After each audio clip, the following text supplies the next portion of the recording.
Calculus 3 video lecture number 22 on surface area. Now, you've previously calculated surface areas of surfaces of revolution, and if you'll remember, that was when you had a curve and you would revolve it around an axis, and that act of revolution created a surface for which we could compute the surface area. And the formula that we used was that S was equal to the integral of 2 pi y ds, where ds is equal to the square root of 1 plus dy dx squared dx. You could also switch up and integrate with respect to y, depending on what axis you were revolving about. But now we want to be able to calculate surface area for more general surfaces, not just surfaces of revolution. So to begin, we're going to start with dealing with functions of two variables. So we're going to let z be a function of x and y. Now, to come up with the appropriate formula, we're going to make some simplifications and assumptions and just suppose that z is greater than or equal to 0, and that the domain over which we want to find the surface area is a rectangle, which is shown below. So here's our surface. It's that little blue patch there. And beneath it, d, is our domain. And so I want to find the surface area for this function, f of xy, over that rectangle d. So how do we begin? Well, we start by partitioning d into little sub-rectangles.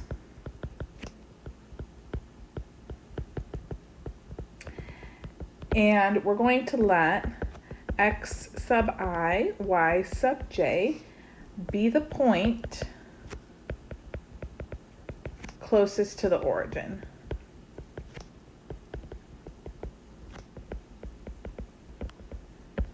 All right, so notice when we have all these little sub-rectangles, and if you'll recall when we did Riemann sums for double integrals earlier, when you take your partition, you could choose x sub I, y sub j to be like the lower left endpoint, the upper right corner. Anyways, so in this case, we're just letting x sub I, y sub j be the point that's closest to the origin, and it's shown right here, okay?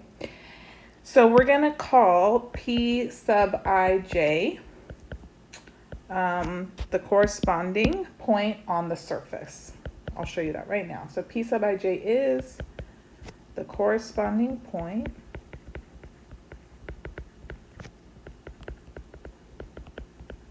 on the surface. So you pick your x sub I, y sub j, and then that's going to match up with your function value, the point on the surface, z of f of x sub I, y sub j. So we could write out the coordinates for p, couldn't we? So p would have x sub I for the x coordinate, y sub j for the y coordinate, and then f of x sub I, y sub j for its z coordinate. Now, the tangent plane at P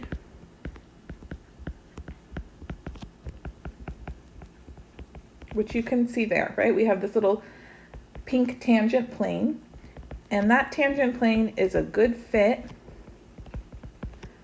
for the surface.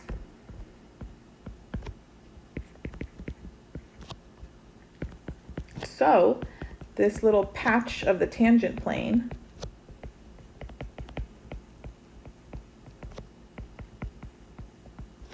its area can be used to approximate the area of that piece of the surface.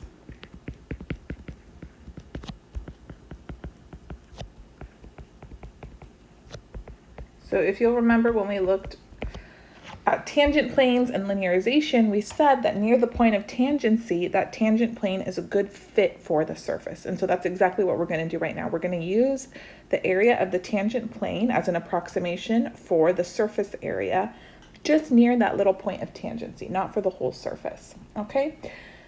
Now, delta t sub ij is the small piece of the tangent plane.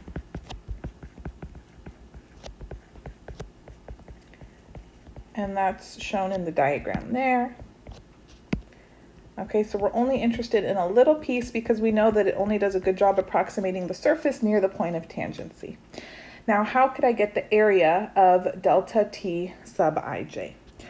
Well, if you'll remember, this is basically a parallelogram. If I take this vector here, call this vector A, and then I make a vector here, let's call it vector B, the area of delta t sub ij could be found by taking the magnitude of the cross product of these vectors A and B. All right, well, do I have a way to figure out what the components for A and B are? Absolutely. So A, look at vector A.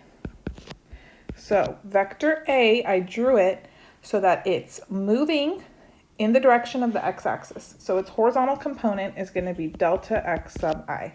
Notice down here is delta x. The vertical component is going to be 0, or the component in the y direction, excuse me. And then in the z direction, its component is going to be the partial derivative of f with respect to x times delta x sub I. So think about it. The partial derivative with respect to x, that is basically your change in z with respect to your change in x, yes? And then if I multiply that by my delta x sub I, that's multiplying by another change in x. So these essentially cancel out and you end up with the change in the z direction. And then similarly, vector B, well, its horizontal component, its x component is going to be 0. The y component, notice here, the y component is going to be delta y sub I.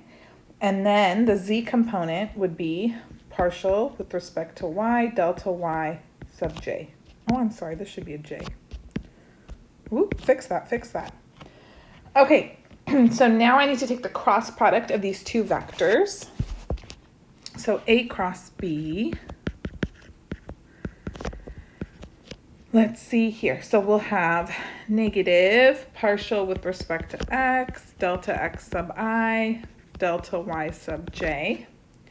Next component's going to be negative partial with respect to y, delta x sub I, delta y sub j. And then the last component would be delta x sub I, delta y sub j. Now, before I go ahead and take the magnitude, let's see if I can factor anything out to make it a little bit easier, and I sure can. You see we have a delta x sub I, delta y sub j in all of these. So now I have negative partial with respect to x, negative partial with respect to y, 1, times delta x sub I, delta y sub j. And then let's go ahead and take the magnitude now. So magnitude of A cross B is going to equal the square root of partial with respect to x squared plus partial with respect to y squared plus 1 times delta x sub I, delta y sub j. All right, and then what do we do? So we've partitioned this, just generally speaking, then we take a limit, right? That way our approximation gets better and better, and we have no error. So then in the limit, ds, right? This small increment of surface area is going to equal the square root of partial with respect to x squared plus partial with respect to y squared plus 1. Delta x sub I, delta y sub j becomes dA. So this becomes your dA. And this represents a small piece of surface area.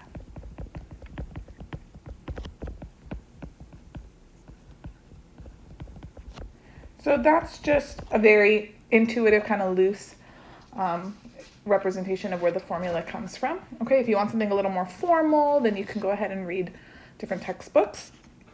So just to summarize, the area of the surface with the equation z equals f of xy. So notice it must be a function of two variables with xy in some domain D, and then we need the partials with respect to x and y to be continuous, right? Because they're involved in the formula. They are involved.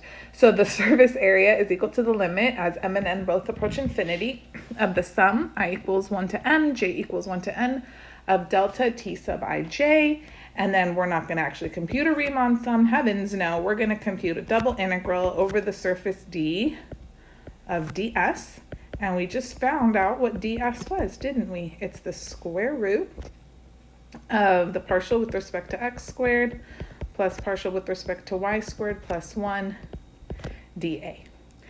So notice there isn't actually a function here. That's coming up later. We're just taking the double integral over d of ds, and that gives us surface area.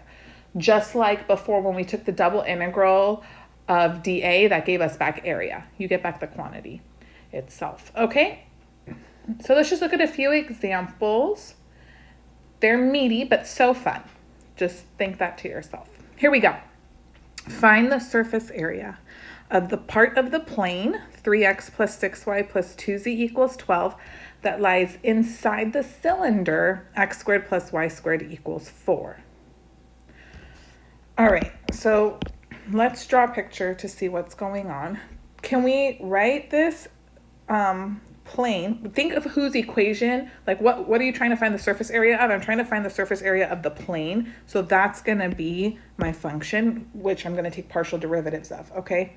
So in this case, I know that z is going to equal 6 minus 3 halves x minus 3y. So that's what I'm going to take my partial derivatives of. Just focus on whose surface area am I finding. Now let's graph it. So the cylinder x squared plus y squared equals 4 is opening along the z-axis, right? And it intersects the xy plane in a circle of radius 2. Hopefully you're familiar with this guy. And then I'm going to graph the plane too. So it looks like I got to go to 4 in the x-axis and 6 in the z-axis. 1, 2, 3, 4, 5, 6. Okay, so let's draw the cylinder first.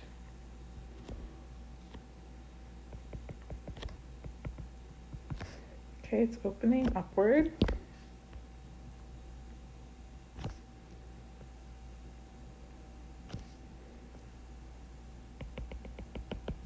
And then this plane, so the x-intercept is going to be at 4, 0, 0, the y-intercept 0, 2, 0, z-intercept 0, 0, 6. And this is just the portion of the plane in the first octant, right? We know it extends forever. So the idea is we want the surface area for the portion of the plane that lies just inside this cylinder here, okay? So what would we do? Well, I need my partial derivatives. So this is f of xy.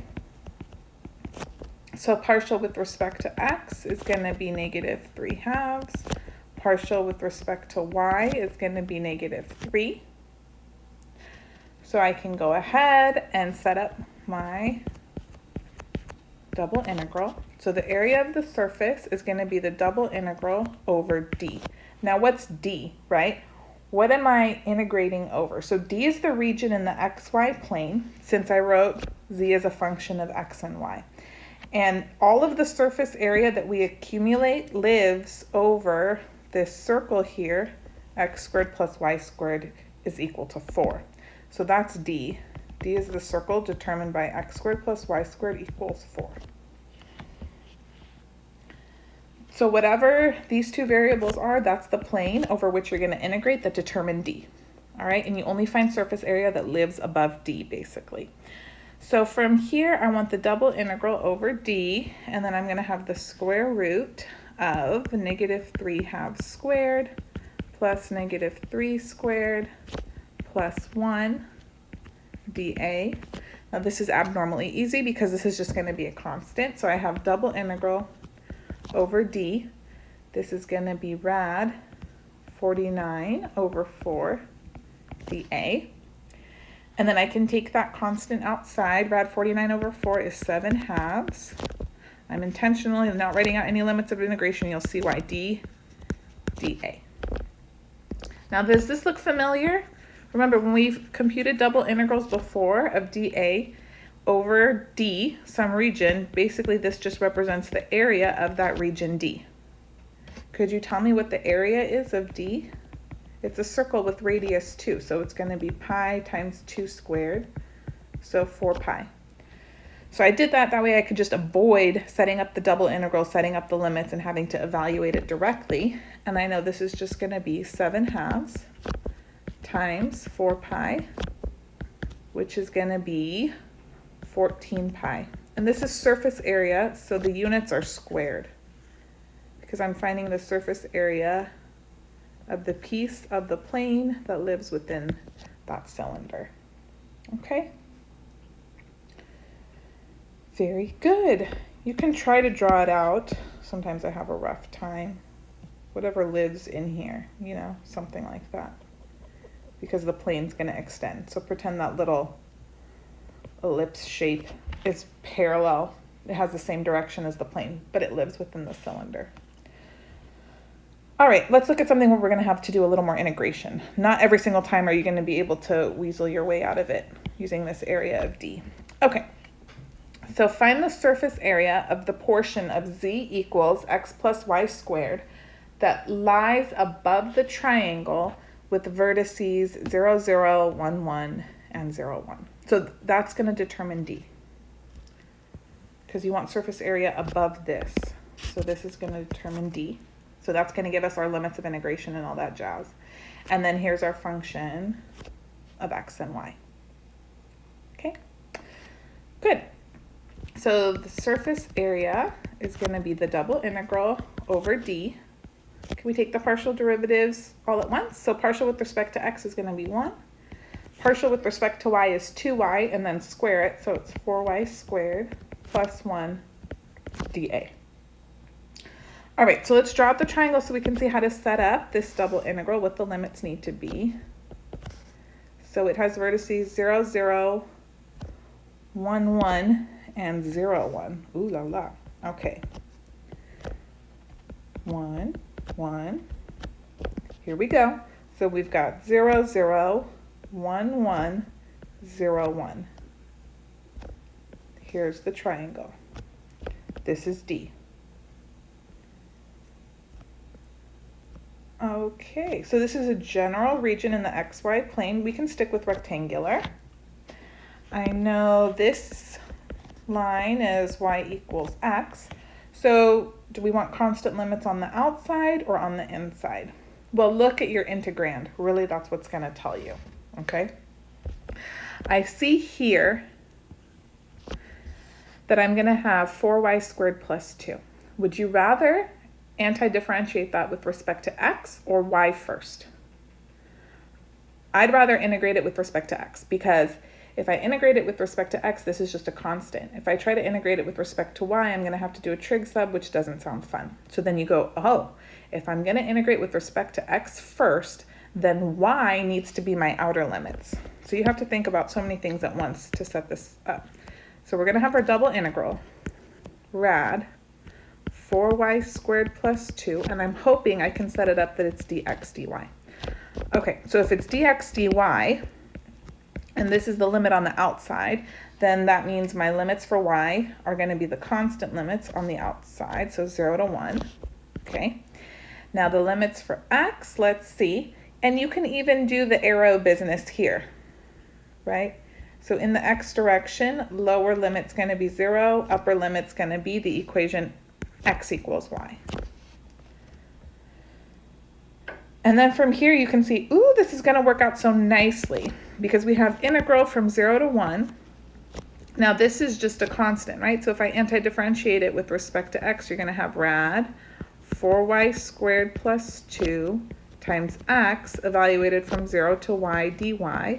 And then you're just going to add a y in there. So I have integral from 0 to 1 y times the square root of 4y squared plus 2 dy. Are you happy? I hope you are. I mean, this is as good as it's going to get. We're going to do a u sub.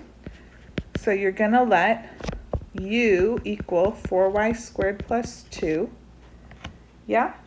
Okay, you don't need to do the full u sub. You know du would be 8y dy.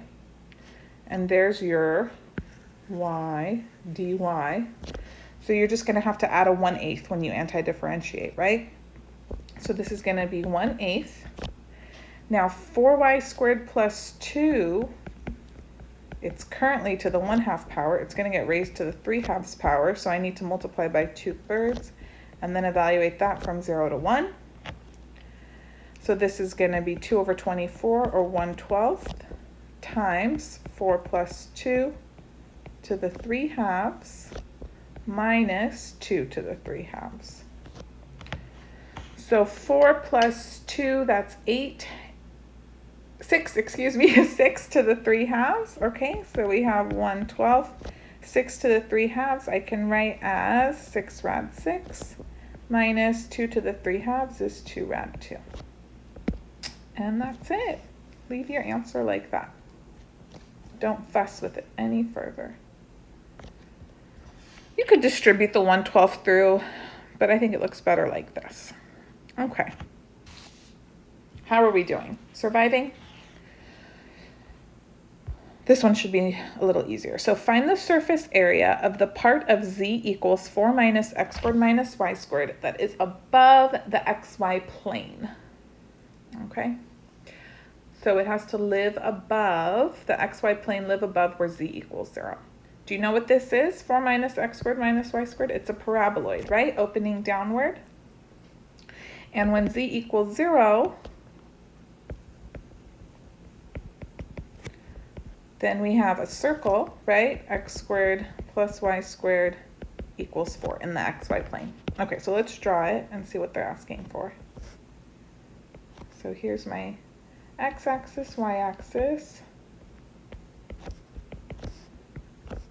1, 2, 1, 2. That's 4. So here's the paraboloid.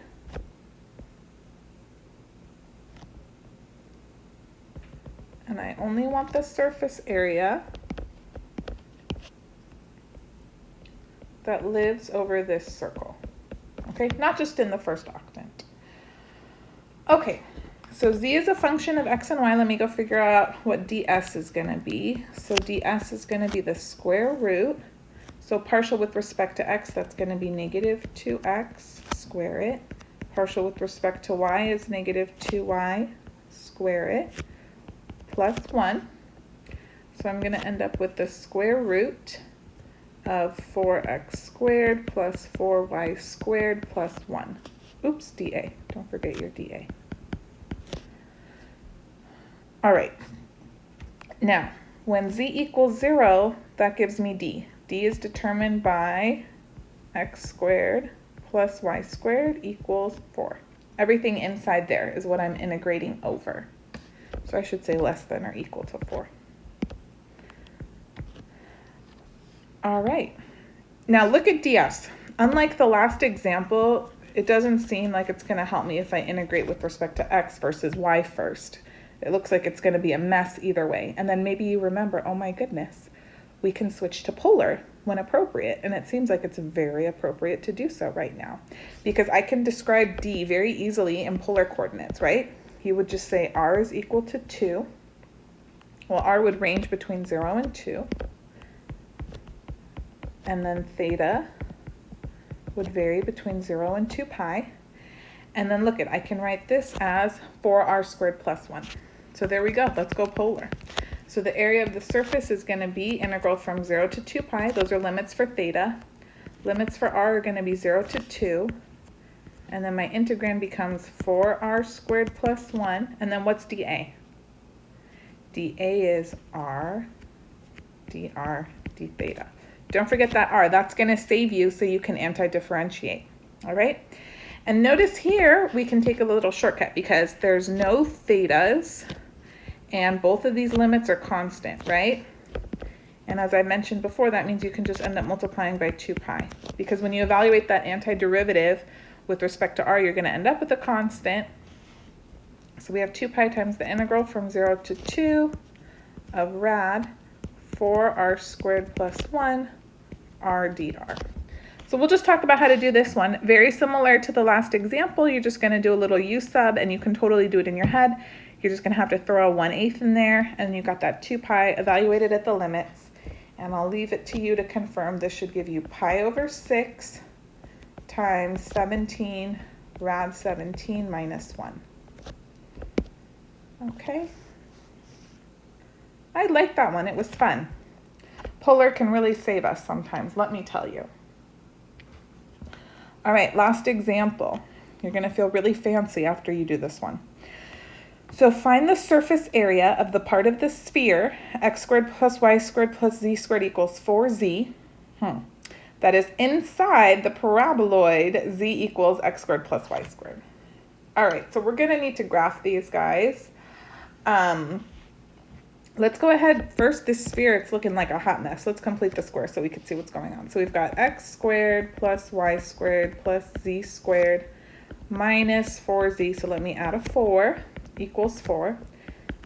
So this is x squared plus y squared plus z minus 2 squared equals 4. So the center of this sphere is at 0, 0, 2, and the radius is 2. Okay. And then this is a paraboloid. So let's just figure out where these two intersect.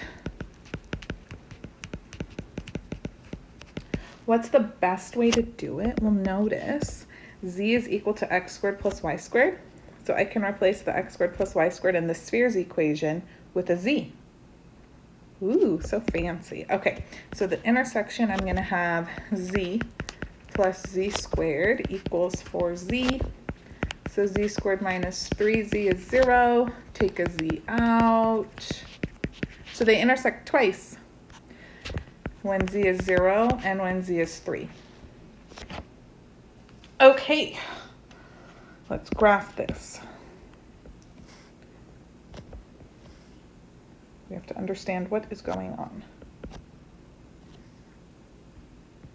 So sphere is centered at 0, 0, 2, and the radius is 2. So that means it's going to go up to 4. You know, I didn't really need all this x and y axis, but whatever. All right, let's draw this sphere.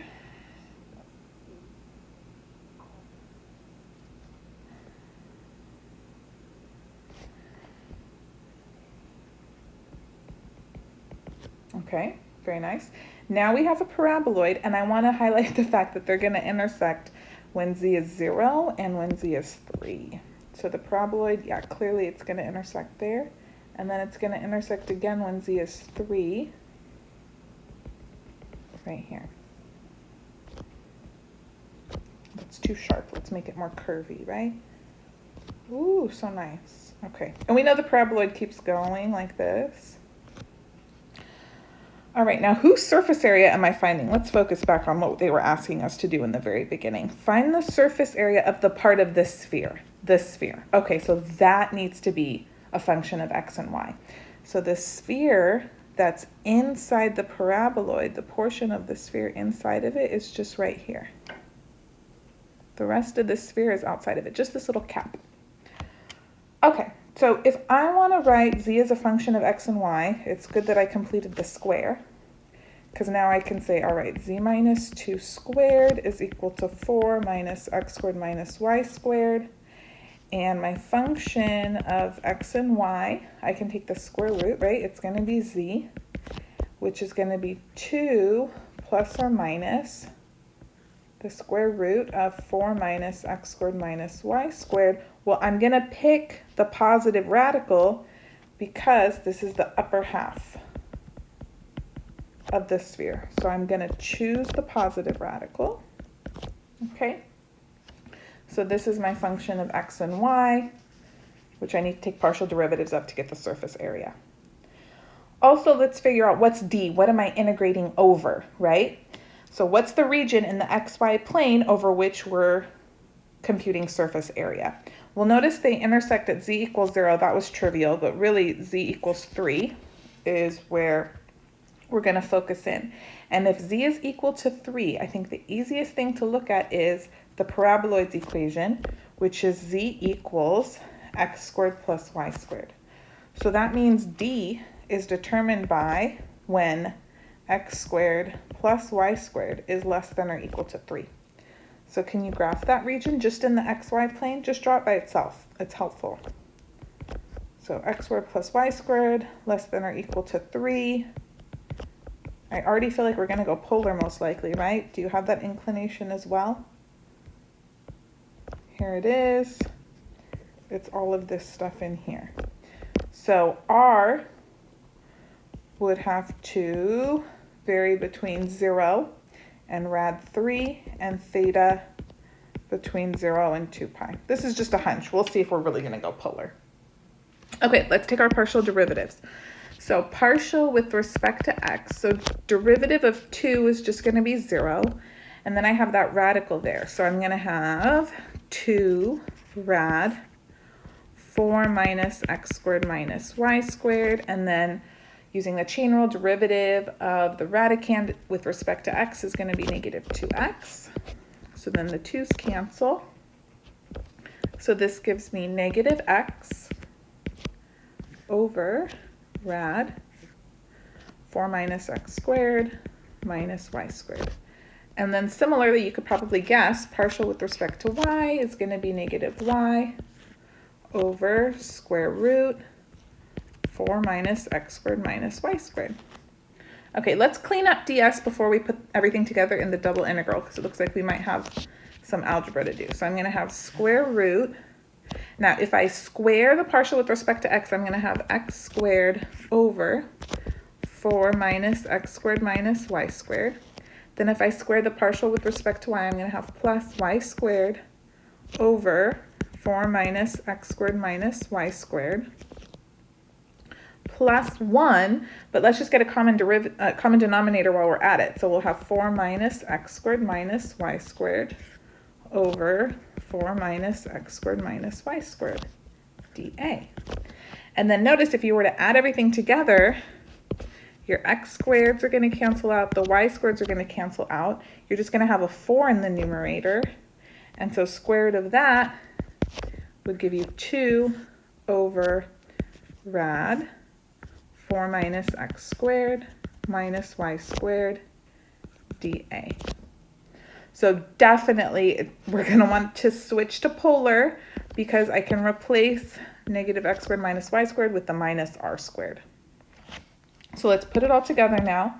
The area of the surface of that piece of the sphere inside the paraboloid is going to be given by the double integral from 0 to 2 pi, 0 to rad 3.